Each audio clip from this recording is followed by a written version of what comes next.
The Broadcaster.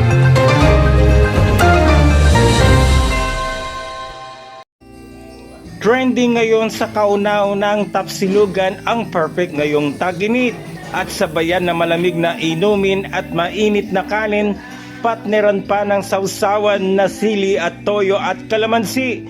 Kung pagkain at lutuin ang combination pa ng negosyo lang ang pag-uusapan, tiyak na hindi magpapaiwan ang ASS Food Hub sa bayan ng Maribeles. Hindi nagtatapos sa pambato nilang pork silog at chicken alaking at hindi magpapaiwan ang sisiglog at chicken cutlets with gravy. Ang masarap na kainan habang sinasawsaw sa kalamansi na may toyo at sili na talagang mapapawaw ka sa sarap.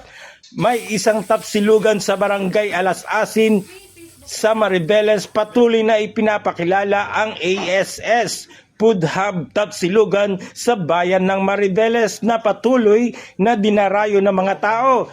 Mabibili sa halagang 99 pesos lang ang pork silog, sisiglog, chicken alaking at chicken cutlet with gravy na talagang pinipilian at dinadagsa ng mga tao sa sarap na pinagmamalaki ng mga taong bayan ng Maribeles na talagang binabalik-balikan dahil parte ng pagmamarket na isip ng mag-asawang Chef Albert at Zaina na mas palawakin pa ang kanilang negosyo.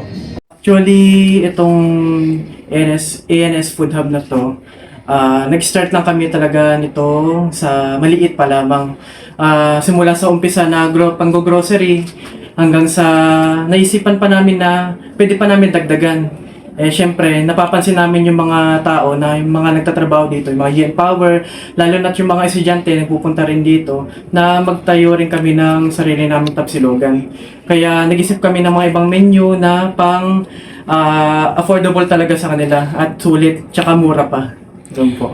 Chef, ano po yung mga bestseller ninyo na madalas na ino-order po sa inyo? Ang bestseller po sa amin is pork silog, tapsilog, at meron din kaming extra meal po katulad ng chicken fillet with gravy and chicken alaking po. Ganun. Yun po yung pinaka-bestseller po namin. Okay.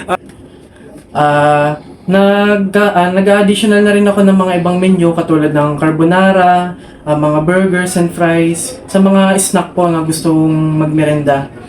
Kapag lalo na kulang sila sa budget, meron kaming ino-offer na ganung item po. Sir, sa as of now, nasa magkano po ito? Ito lang po is only 99 pesos po. Kitang-kita nyo naman po, malaki na po yung kanin, tsaka higit sa lahat, malaki po yung pork po niya.